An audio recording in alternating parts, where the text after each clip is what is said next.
Hi, my name is Nick Betancourt. I am CEO and founder of PRAI.co. I've been in public relations for the past 20-something years in Miami, New York, and LA.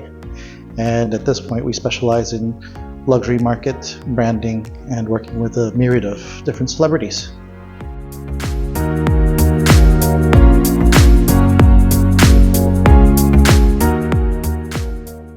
So after working in public relations for so many years, we've been privileged enough to be able to work with a slew of different global luxury brands and helping them bring their new products to market.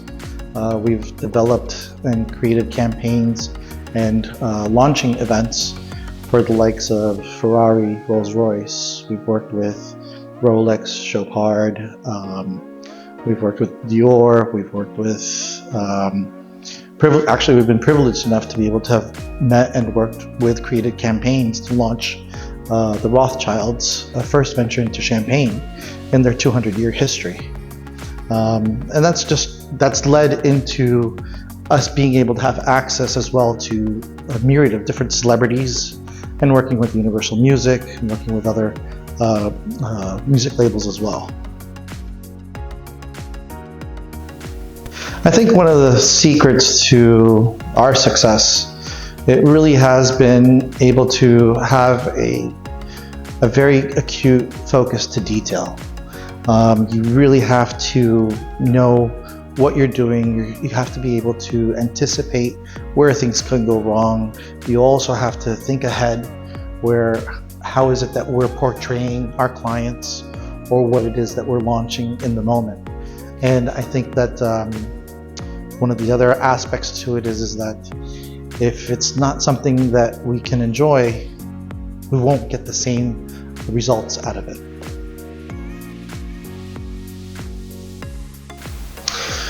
So when people ask me how I got into public relations, it really goes back to my childhood. I mean, having memories of my mother who was a concert pianist. She had her own radio show on the classical radio station of New York, and for her, whoever she interviewed on the show was automatically invited to Sunday dinner at the house.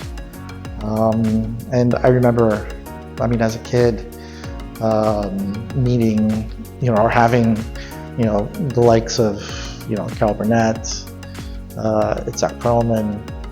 I remember my mother having a huge crush on Mikhail Baryshnikov,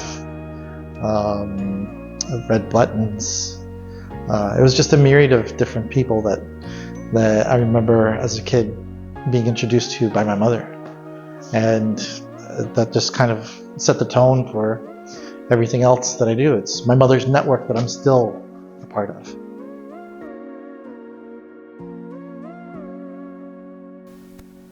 So writing has led me to basically everything that I do in my life.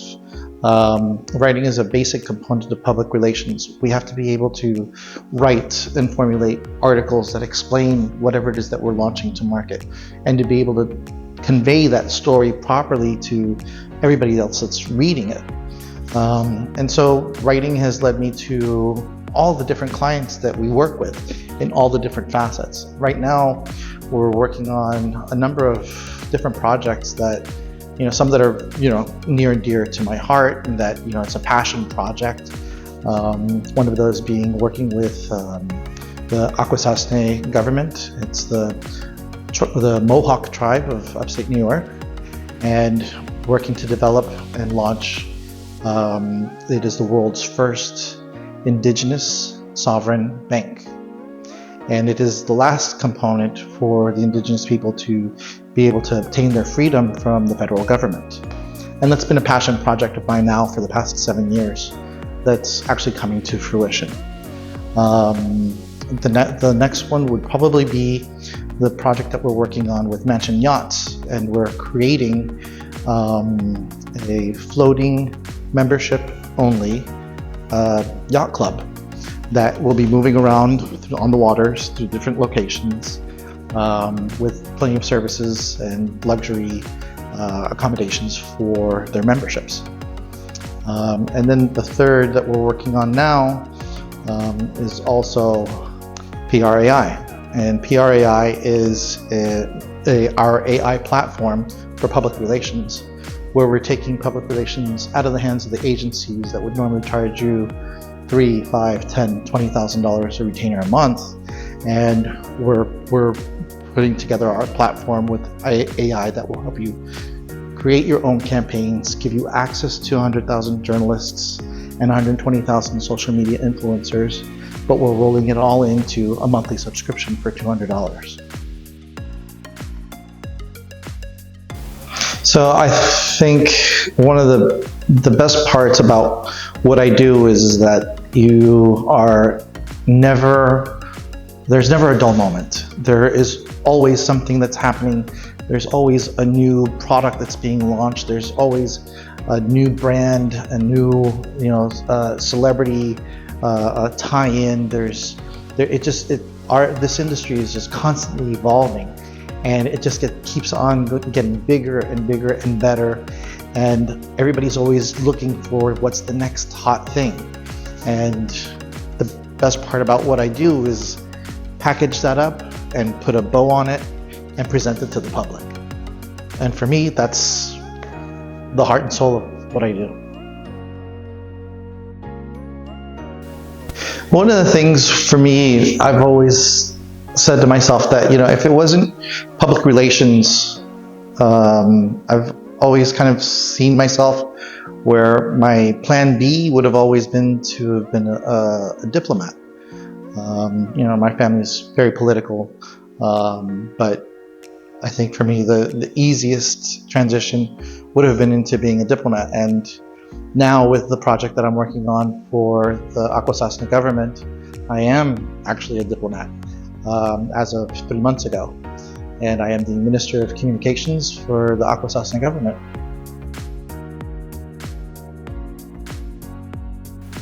So Miami has traditionally always been very transient. It's always had an influx of people coming in and out, and there's now it's kind of been exponentially growing because of what happened during COVID. And now we have so many people moving in from New York and Chicago and California that it's kind of changing the panorama of what the city used to be. There's so much development going on. There's so many celebrities. Everybody has a house or a condo in Miami. What I really think that's going to happen within the next 5 years is that that's going to start to stabilize. And Miami right now, it's still very up and down, and there's still people that are trying to find their way. There are a lot of people that have recently moved here that are still trying to figure out how to make their lives here, and that's going to start to settle down within the next 5 years. And then we're really going to come into what the future that they're calling it now, where we are already the capital of Latin America for tech and for finance. But within the next 5 years, I think that's going to expand to where we're going to outgrow New York in those different sectors as well. Well, for me, style has always been something fun. I mean, there's a certain standard. If you were to look into my closet, you'd definitely see a lot of black. You would definitely see a lot of blazers and a lot of scarves. I have, I don't know, I guess my style, it would be a little bit more on the classic side, but I always have that little touch of something of a branded casual look. And for me, I love a good scarf. So when we were in Los Angeles for the Grammys, putting together a last-minute event at the Playboy Mansion within 6 days and coordinating everything during Grammy week, that was not just the rush of trying to put everything together and the no sleep, but being able to pull it off and have Paris Hilton, a slew of different football players, Chris Evans, Snoop Dogg, the type of celebrities that we were able to pull in for this last minute event that we had to put together in 6 days. But it came off hugely successful. The press that we got out of it and the clients that got the press out of it were singing praises.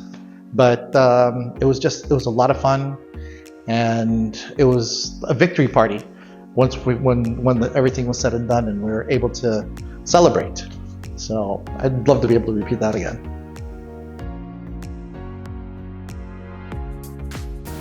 So for me, that's a really tricky question, because in what I do and what I've done, and I've had those incredible dinners with so many celebrities and executives and world leaders that it's difficult for me to answer, and it might sound odd, but for me, I would love to be able to have a dinner with Elon Musk, somebody of that caliber and that intelligence, even though I know he's not much for social scenes, but I'd love to be able to pick his brain and in a casual setting where it's no work involved. So yeah, I think one of the best experiences in a work situation has to be with working Latin Grammys with the clients that I was working with. But the whole scene of being backstage at the Latin Grammys, it's overwhelming, because you get to see everything from behind the scenes, and you're in the green room with, this was a Latin Grammy, so you're in the green room with Cristian Castro, Alejandro Fernandez, working with J Balvin. It was the constant barrage of celebrity after celebrity after celebrity after celebrity, and being next to a table full of all the Grammys, like the actual awards. And I remember taking a picture of that and posting that on my social media. It was just being able to carry and hold one of the Grammy Awards. And I don't sing, but it was definitely a highlight of my career.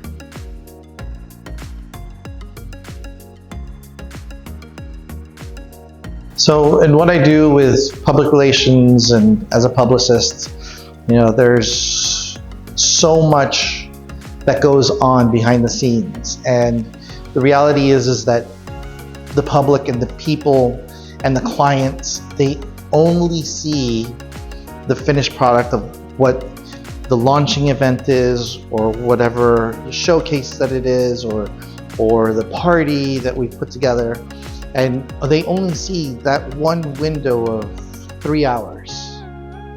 And they have no idea what goes on behind the scenes. They don't know about bartenders canceling, lighting, not bringing in equipment. They don't know about the myriad of fires that you literally have to put out and you need to resolve and get everything together to be able to put on the show. Doing a documentary about the behind the scenes and how long it takes us weeks to put together one 3-hour launching event.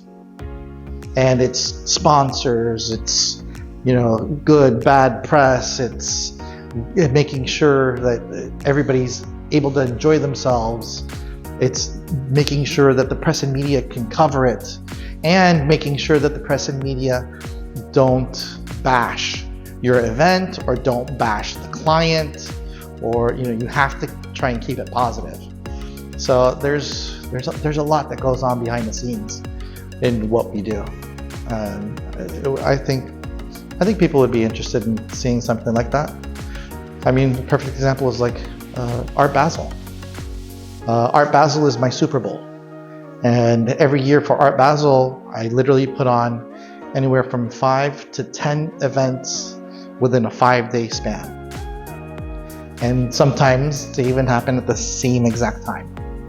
So yeah, I think people would love to see somebody following me with a camera where I'm literally on a scooter going from one event to the other, to the other, to the other, because you can't get through the traffic in a car. And you have 2 events going on at exactly the same time. So yeah, I think it would make for an interesting documentary. So best habit, I really think, is like an obsession with the details. You know, it's an obsession where it can't let anything slip through the cracks. And making sure everything's in place, and you know, it's presented properly and presented in the right way, and spoken in the right way, or written in the right way. But worst habits, definitely procrastination. Best joke or a joke? I can't say it. There's no way. It's about somebody. I can't. No. No. So my life's philosophy is very simple. The reality is that if it's not something I can't enjoy, I don't do it. So I guess my message to those people that are in the same position, or that are privileged enough to be in the same position that I've been, and privileged enough to be a part of this Mr. Black community, would really be that, you know, we have been graced with certain privileges that not everybody else has, and we've been smart enough to take advantage of those moments in our lives that have created, whether it be companies or movements or opinions or, you know, construction, or, you know, those that are in this group, you know, we create things. One of the things, or one of my messages to my peers, is to let's not forget those that don't have. Let's not forget those that can't do for themselves. And remember that our job is to defend those that can't defend themselves.